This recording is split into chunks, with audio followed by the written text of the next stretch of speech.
not qualified to that. You could do acquisition and cross-servicing agreements, which essentially are security agreements. You can't even mention that. You've done none of those. You talked about the Indo-Pacific a little bit, and I'm glad that you mentioned it. Can you name the importance of at least one of the nations in the ASEAN, and what type of agreement we have with at least one of those nations? And how many nations are in ASEAN, by the way? I couldn't tell you the exact amount of nations in that, but I know we have allies in South Korea and Japan and in AUKUS with Australia, and trying to work on submarines with them. Mr. Hegseth, none of those countries are in ASEAN. None of those 3 countries that you've mentioned are in ASEAN. I suggest you do a little homework before you prepare for these types of negotiations. Listen.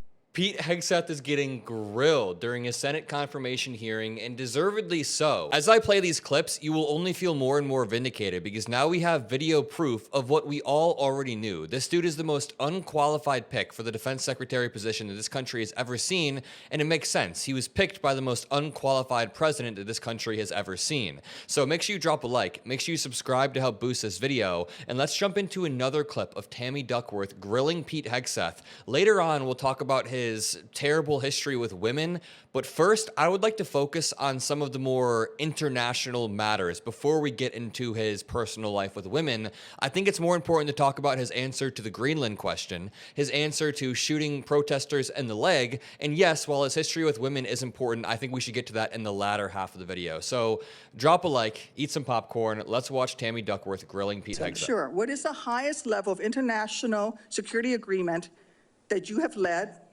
And can you name some that the Secretary of Defense would lead? Can you name some? You know, if people watching this video can't name any, then that is actually fine. You are not a nominee for the Defense Department of the United States. Sorry, let me restart. Sure. What is the highest level of international security agreement that you have led? And can you name some that the Secretary of Defense would lead? There's 3 main ones. Do you know? I have not been involved in international security arrangements because I have not been in government other than serving in the military. So my job has been to no, the answer is no. Can you name one of the 3 main ones that the Secretary of Defense signs? Talking about defense arrangements, I mean, NATO might be one that you're referring to. Status of Forces Agreement would be one of them. Status of Forces Agreement. I've been a part of teaching about Status of Forces Agreements. But you don't remember to mention it? You're not qualified, Mr. Hegseth. You're not qualified. He's totally not qualified. Okay, it's gonna get less and less funny as I go on, but that is an amazing clip that perfectly demonstrates how unqualified this dude is.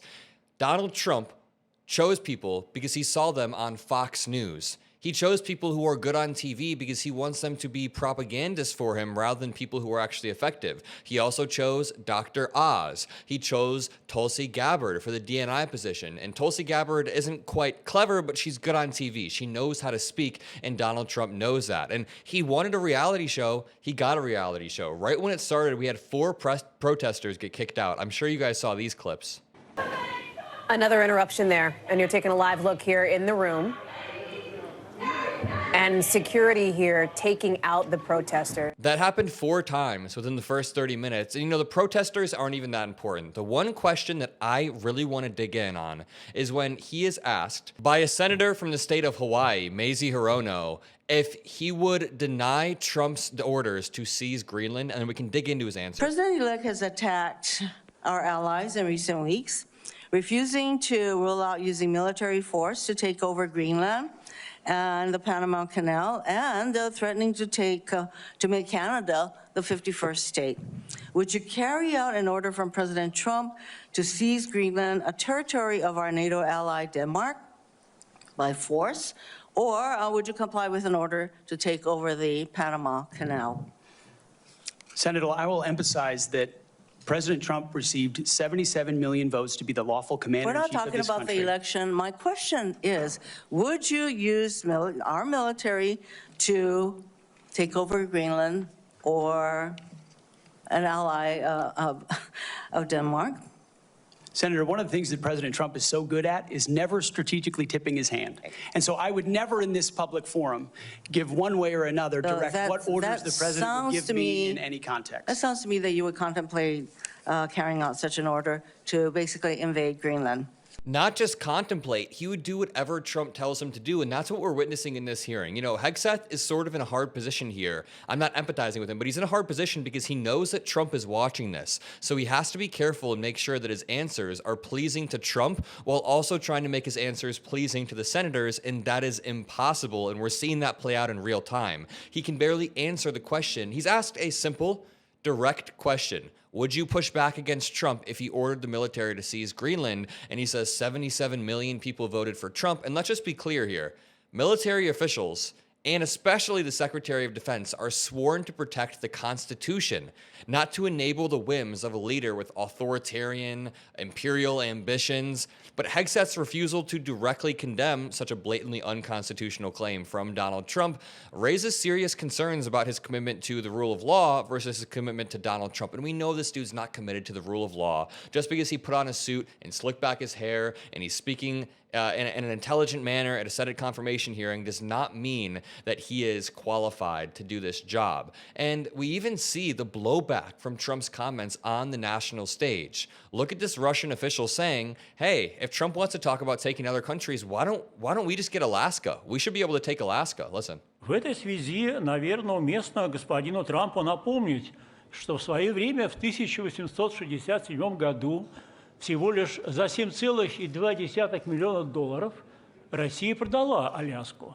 He says it's important to remind Trump that back in 1867, Russia sold Alaska for just $7.2 million.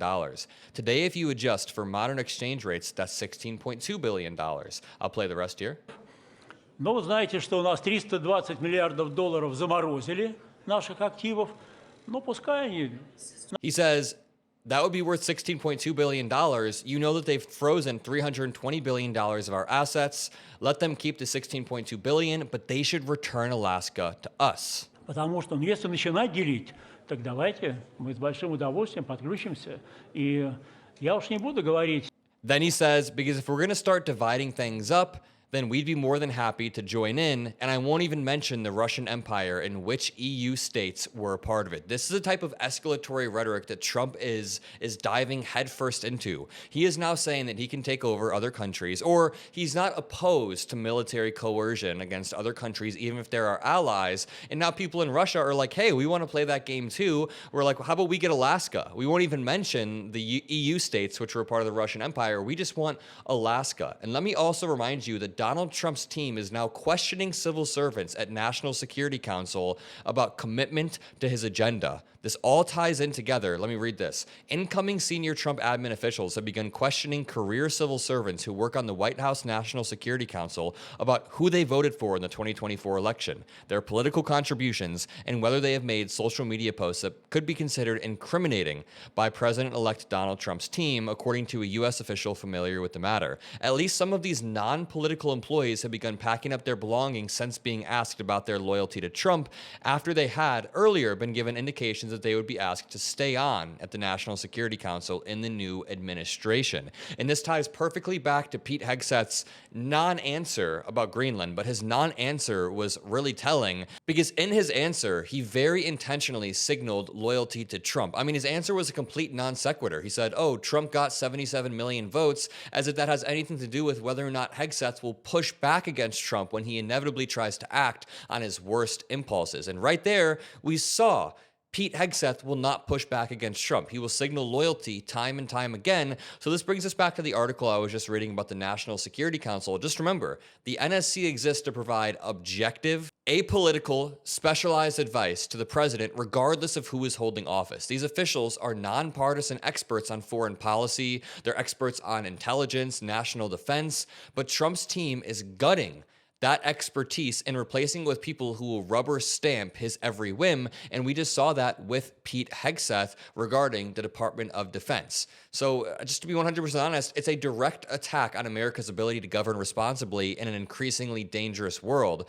How are we supposed to maintain credibility when, number one, the dude who's getting grilled here, Pete Hegseth, probably doesn't even know what NATO is. We've proven that multiple times. But also, how are we supposed to maintain credibility when Trump's officials won't even push back in the slightest when he talks about seizing Greenland? It's honestly the same playbook as Putin's illegal annexation of Crimea and Ukraine, and that's why I played this clip, because now Trump has introduced this new escalatory rhetoric from the West, and Russia's like, oh, Awesome. I mean, we've been using this rhetoric for a while. That's perfect. So let's go over to this next clip. We can watch Senator Mazie continuing to grill Pete Hegseth. In June of 2020, then President Trump directed former Secretary of Defense Mark Esper to shoot protesters in the legs in downtown D.C., an order Secretary Esper refused to comply with. I'm sure Hegseth's going to give a completely normal, rational answer to this, right? I'm sure he's going to be like, I would never do that.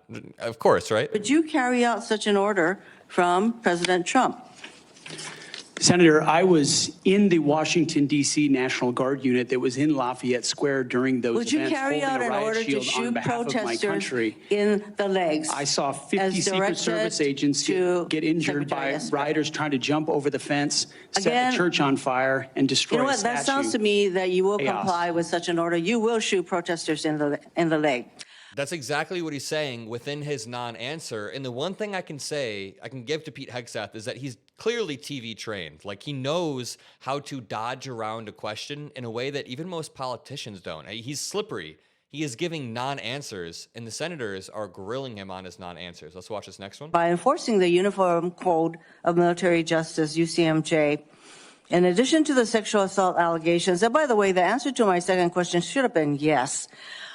I have read multiple reports of your regularly being drunk at work, including by people who worked with you at Fox News. Do you know that being drunk at work is prohibited for service members under the UCMJ?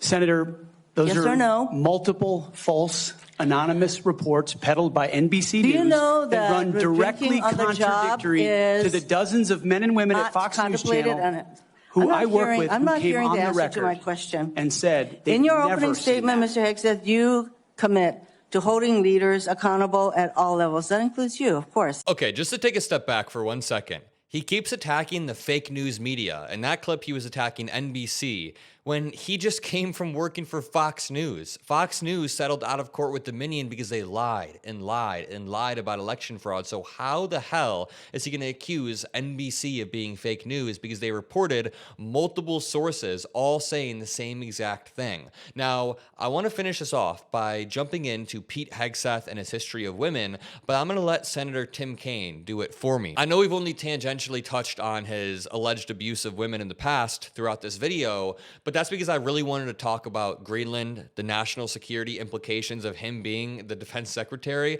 but this stuff is equally as important. So let's watch Tim Kaine grilling Pete Hegseth. Thank you, Mr. Hegseth. I'm looking forward to this opportunity to talk. I want to return to the incident that you referenced a minute ago that occurred in Monterey, California in October 2017. At that time, you were still married to your second wife, correct? I believe so. And you had just fathered a child by a woman who would later become your third wife, correct? Senator, I was falsely charged, fully investigated, and completely cleared. So you think you were completely cleared because you committed no crime. That's your definition of cleared? You had just fathered a child 2 months before by a woman that was not your wife.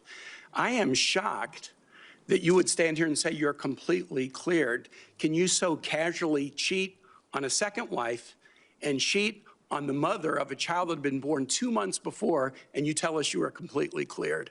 How is that a complete clear? Senator, her child's name is Gwendolyn Hope Hegseth, and she's a child of God, and she's 7 years old. And she was, and you cheated on the mother of that child less than 2 months after that daughter was born, didn't you? Those were false charges. Well, it was fully investigated, and I was completely cleared. And I am so grateful for the marriage I have to this amazing woman behind me. You've admitted that you had sex at that hotel in October 2017. You said it was consensual, isn't that correct? Anything, You've admitted that it was consensual, and you were still married, and you just had a child by another woman. again, How do you explain your completely judgment? false charges against me, You fully investigated, and I was completely clear. You have admitted that you had sex while you were married to wife 2 after you just had fathered a child by wife 3. You've admitted that. Now, if it had been a sexual assault, that would be disqualifying to be Secretary of Defense, wouldn't it? It was a false claim then and a false claim now. If it had been a sexual assault, that would be disqualifying to be Secretary of Defense, wouldn't it? That was a false claim. So Just you talking can't, about a hypothetical. so you can't tell me whether Someone who is He can't tell you anything, Tim Kaine. This dude can't answer a single question. He's weaving around even worse than politicians. This is what I was saying earlier. You can see his his training come into play here. committed a sexual assault is disqualified from being Secretary of Defense? Senator, I know in my instance, and I'm talking about my instance only, it was a false claim. But you acknowledge And you it was cheat, but fully you acknowledge investigated. that you cheated on. I assume that in each of your weddings, you've pledged to be faithful to your wife. You've taken an oath to do that, haven't you? Senator, as I've acknowledged to everyone in this committee, not a perfect person, not claiming to But be. no, I just asked a simple question. You've taken an oath, like you would take an oath to be Secretary of Defense in all of your weddings to be faithful to your wife. Is that correct? I have failed in things in my life, and thankfully I'm redeemed by my Lord and Savior, Jesus Christ. In finalizing divorces from your first and second wives, were there non-disclosure agreements in connection with those divorces? Senator, not that I'm aware of. If there were, would you agree to release those first and second wives from any confidentiality agreement? Senator, it's not something I'm aware of. But if there were, you would agree to release them from a confidentiality agreement? Senator, that's not my responsibility. Did you ever engage in any acts of physical violence against any of your wives? Senator, absolutely not. But you would agree with me that if someone had committed physical violence against a spouse, that would be disqualifying to serve as Secretary of Defense, correct? Senator, absolutely not have I ever done that. You would agree that that would be a disqualifying offense, would you not? Senator, you're talking about a hypothetical. I don't think it's a hypothetical. Violence against spouses occurs every day. And if you as a leader are not capable of saying that physical violence against a spouse should be a disqualifying fact for being Secretary of the most powerful nation in the world, you're demonstrating an astonishing lack of judgment. The incident in Monterey led to a criminal charge, a criminal investigation, a private settlement, and a cash payment to the woman who filed the complaint. And there was also a non-disclosure agreement, correct? It was a confidential settlement agreement off of a nuisance lawsuit. Right. During an interview, you claimed that you settled the matter because you were worried that if it became public, it might hurt your career. Do you maintain that you were blackmailed? Senator, I maintain that false claims were made against me. And You're going to be seeing a lot more videos about these Senate confirmation hearings. I've got a very busy few days over the next few days, so if my output is a little bit lower, I apologize. Make sure you're subscribed with notifications on. Make sure you're liking my videos so they keep popping up in your feed. I have a very busy few days with travel, so I apologize in advance, but I hope you guys enjoyed this video. Have a great rest of your day, and I'll see you in the next one. Peace out.